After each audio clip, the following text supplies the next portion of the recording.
Good morning and welcome to the Operational Services Committee meeting for April 11th, 2023.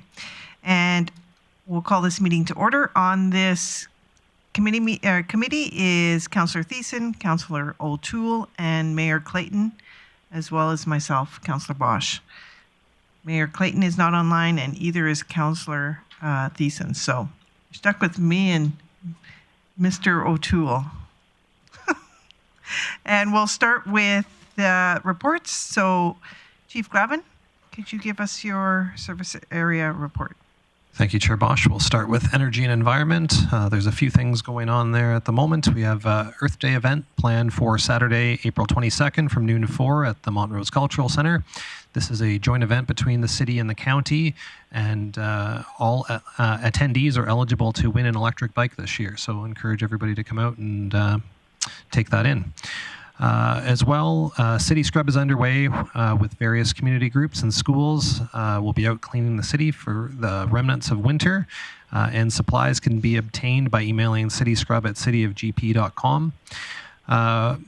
Something else less pleasant, but happens every spring, is that we do often see as the snow and ice melt, we get contamination issues with some spills that have occurred over the winter. So over the past 10 days, we've been notified of 5 different events consisting of releases of fuel too that did enter Bear Creek. With that, we've been mitigating those with containment booms and have been providing reports to Alberta Environment and Protected Areas, as well as Environment and Climate Change Canada as required, and we continue to monitor and mitigate those things as they come up. But again, it's not uncommon for this time of the year. In engineering services, we've posted a tender for 116th Avenue road rehab and geometric upgrades. This will be completed in 2 phases over 2 years. The first phase will be from the bridge over by the hospital to 102nd Street, and then the second phase will be from 102nd Street to the 100th Street intersections over by Ernie's. As well, we've closed tender for phase 3 of the road rehabilitation program that covers 2 sites, one on 68th Avenue, the westbound lanes between Kateri Drive and Knowledge Way. So that's the old ATB on 68th Avenue over to the entrances to Eastlink Center. We've also closed tender for phase 1 of the sidewalk rehabilitation program that covers 4 sites throughout the city. And we will be presenting the pavement performance assessment that administration's been working on with our consultant. We'll be doing this via stakeholder meeting and a meeting with council on April 26th. In facilities, we began a shutdown of the 25-meter pool this week. The service provider was on site yesterday and identified some issues. So during their initial work, it was discovered the issues are not as easily repairable as we initially thought. We now have the pool equipment supplier is going to be on site at the end of the week to do an additional assessment of what needs to be done, and this work will then be rolled into the fall aquatics shutdown that was initially in place for September 5th to October 10th. The pool will be refilled, so the 25-meter pool will remain available up until that fall shutdown, but the work required to repair it is more extensive than initially thought. For the Design Works Center, the solar PV project to kick off meeting April 6th, so we're continuing to move that along. In transportation, spring cleanup is in full swing. Right now we have grounds crews out there power sweeping medians, and our street sweepers are on the main arterials. We also have our crews out continuing pothole repair and continue to monitor drainage, but we've been relatively lucky with the slow increase in heat, so we haven't had a lot of major drainage issues this year. In parks, they're also doing their spring litter cleanup. And we have all of our summer students should be on board by May 1st. And with that, I'll take any questions. Thank you, Mr. Glavin. I do have Councillor O'Toole to start with. Yeah. Chief Glavin, I was just wondering, when we're doing the road rehab on the old bypass from the bridge to 102nd, I noticed in previous years when we did the intersection at Ernie's, they put a lot of concrete in that one turning lane. Is that something that we may be doing in the future in other truck route type intersections? Thank you, Chair Bosch. Yes, it's something we assess whenever we're doing a road rehab with heavy truck traffic on whether or not it makes sense to invest the extra money into concrete to increase the durability and longevity of the road. So yes, we certainly will be taking that into account with every rehab on a truck route for sure. I don't know if anybody remembers that intersection, but before it was concrete, it was like 12 inches of ruts there in the asphalt. So when it got a hot day, it'd become very soft. Also, is there anything other than just digging up the asphalt? Is there going to be another lane put in anywhere, turning lanes, or on that particular road?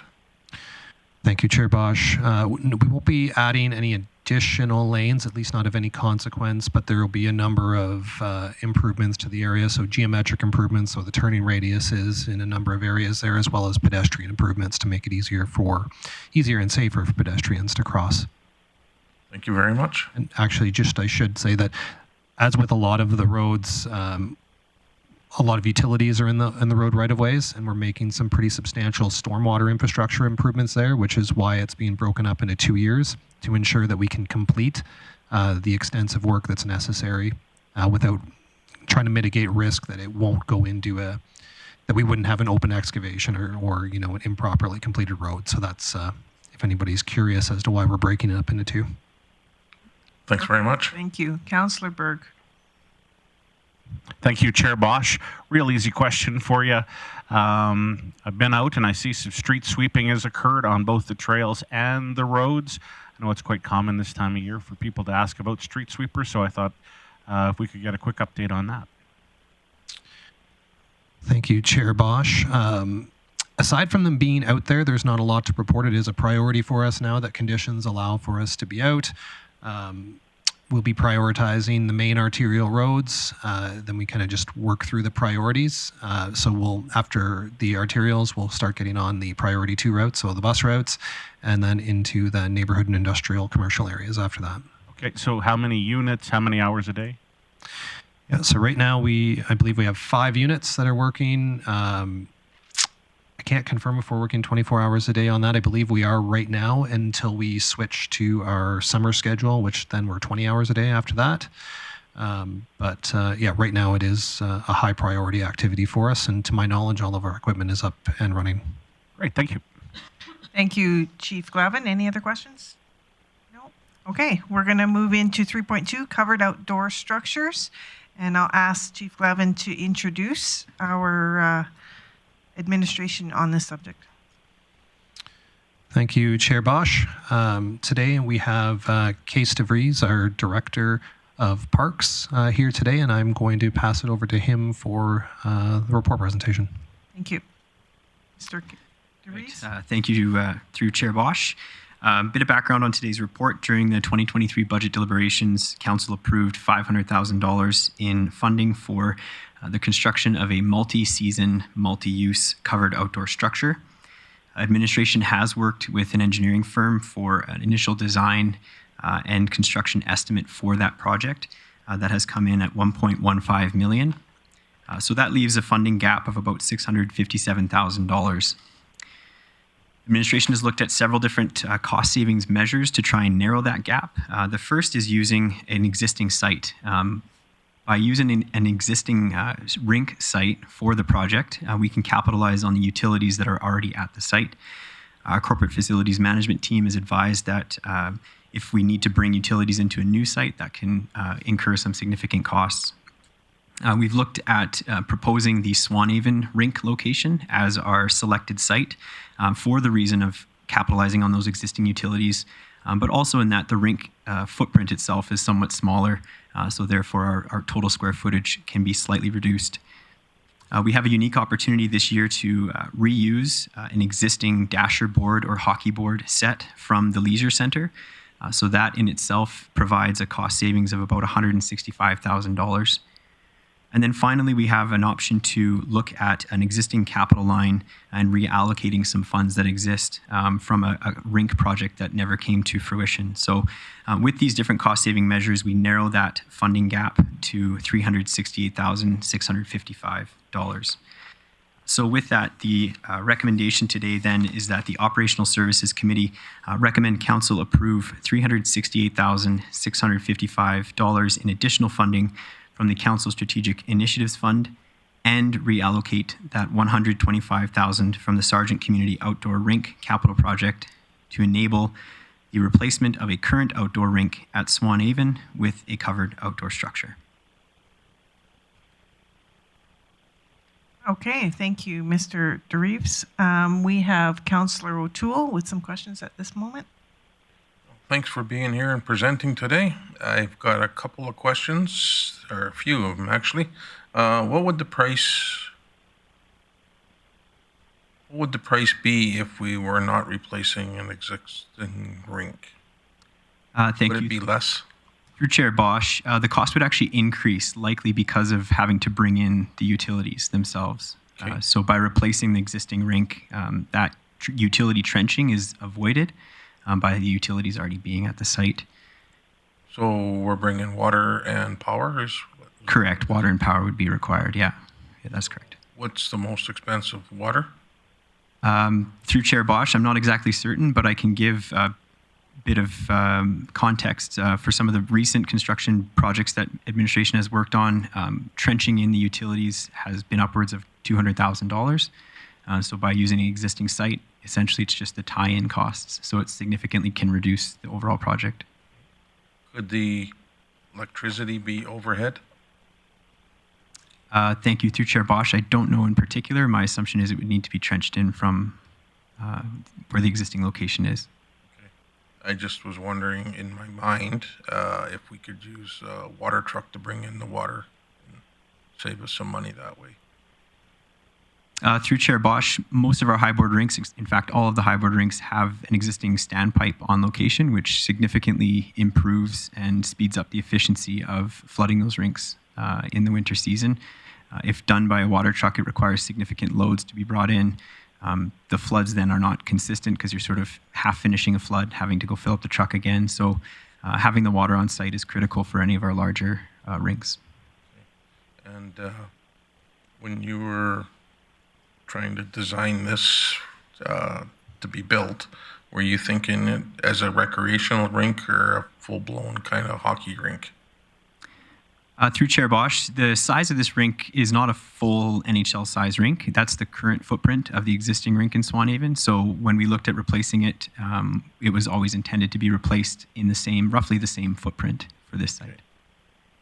So it would still be just a community rink? Thank you. Through Chair Bosch, that's correct. That we would allow hockey to be on at certain times or days or whatever, right? Okay. Thank you. Thank you, Councillor O'Toole. Councillor O'Connor. Yes, I had. Thank you. God, I'm having issues today. Thank you, Chair Bosch. Mr. DeVries, I'm just curious. In the design, I saw a lot of looked like steel columns. Am I correct? Going around the outside of the unit. Through Chair Bosch, they're wood columns, but they're with metal cladding on the outside of them. Okay. Is there anything to deal with when a windstorm comes in? Is there anything to protect that? Like, I see no siding on the walls at all. And most of our predominant wind comes from the west, the odd time from the east. So is there any thought to putting some kind of netting to at least reduce the snow coming through? Or what's that look like? Through Chair Bosch, there is a small 4-foot pony wall that we have on the bottom. But beyond that, there's no indications of any mesh netting or anything at this time with the current design. Okay, so that I noticed that you'll be re-looking at this later on, and you'll see what issues may crop up then. I'm assuming that. Thank you, through Chair Bosch. Yeah, we do anticipate that the covered structure itself won't necessarily impede any or all snow from reaching the site. We do anticipate that there will continue to be some snow maintenance clearing the site, but certainly not to the extent of an uncovered rink, if you will. We will certainly see what unique site-specific conditions there are and any adjustments operationally that we need to make for maintaining that rink. Yeah. Now, one more. Okay, go ahead. Okay. I'm just curious then, is this a puck and stick type situation? You can't do slap shots. So if you notice across the street, there's a house there, or cars can be damaged by pucks flying through the air. What's the need for this particular rink? Thank you, through Chair Bosch. The dasher boards that we get to potentially benefit from using this year would have the same glass around the top that we see inside of an arena.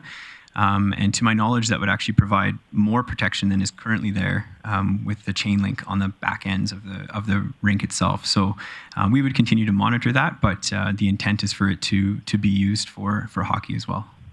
Okay, thank you. So that additional glass on there, that would be about 8 to 10 feet high then, right? Thank you, Chair Bosch. I believe so on the back ends, and then 4 to 6 feet along the sides. Thank you. Councillor Bressie? Great, thank you. If I'm remembering right, the pavement is basically at an end of life and has to be replaced no matter what to keep on being used, right? Through Chair Bosch, that is correct. And I'm curious if honestly, the project's getting a little bit rich for my blood, but I get the need to replace that surface. I'm wondering, so I guess I got two questions. Could those boards be used without a covering, or are they able to be exposed to the elements? And also, is there any cost analysis done of if council just wanted to redo the surface but not put a roof over it, what our price tag might be? Yes, thank you, through Chair Bosch. The boards, we have indications that they are fine for an outdoor application. If committee and council chose not to cover the structure but just to redo the site, if you will, and use those existing boards, then that price comes in around just over $200,000. Great, thank you. Thank you, Councillor Bressie. My question to you is, in the summertime, what's the plan for it? Yeah, thank you, Chair Bosch. The intent right now is for a couple of different options. The first is to have it as a location for the mobile skate park. So it would become an additional site that mobile skate park could be used at. And obviously with the covering, it would offer that a little bit more usability to that site if the weather is unfavorable. There is some discussions around how else we could set up the site to potentially be used for other activities like basketball and or pickleball and those types of sporting activities. Perfect.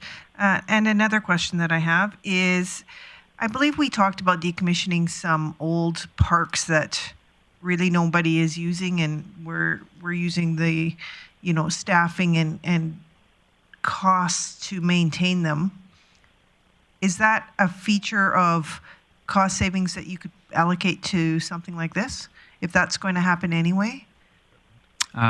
Chair Bosch, sorry, are you referring to our playground strategy? Right. Right, yeah.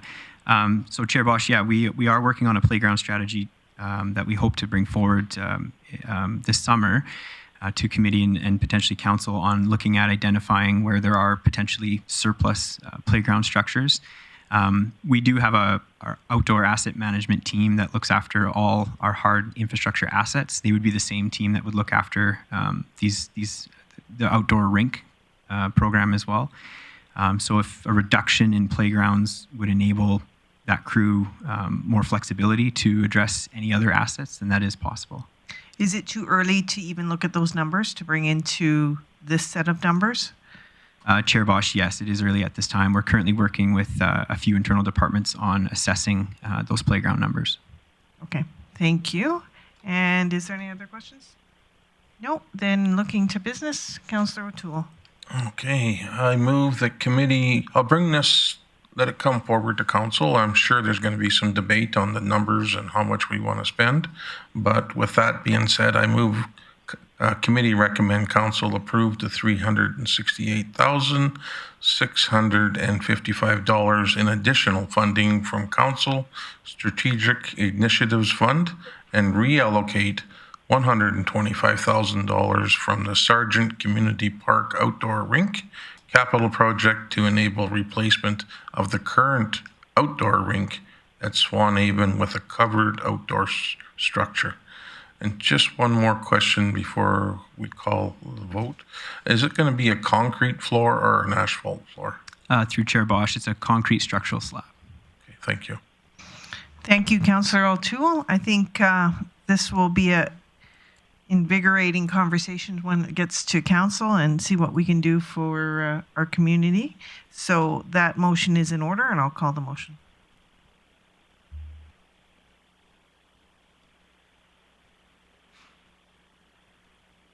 Okay, that is carried. Thank you, Mr. DeReeves. And we'll go straight down to the outstanding items list. Chief Glavin, if you could attend to that.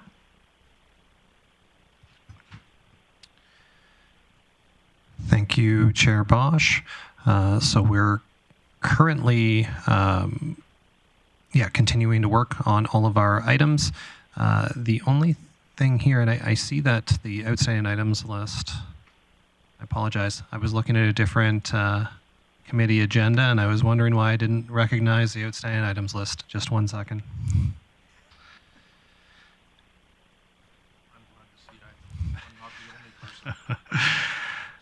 Lines, trails. Thanks.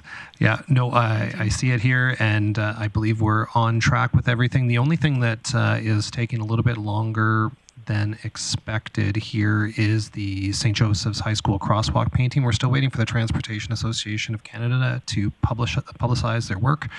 We still haven't seen that, so that is at least a couple weeks behind schedule on that, but we're continuing to monitor that closely. And if it looks like that's going to slip too late, then perhaps we will bring something prior to Transportation Association issuing their guidance, but it would still be our strong recommendation that we wait for that. But we'll take a wait and see approach on that right now. That's it for me. Okay.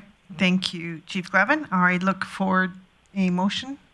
I will move the committee receive the April 11th, 2023 outstanding items list as presented for information. Thank you, Councillor O'Toole. I'll call to question. Just me and you, kid. Look at us getting business done. Look at that. We don't beetle around to debate. And we'll adjourn this meeting. Thank you.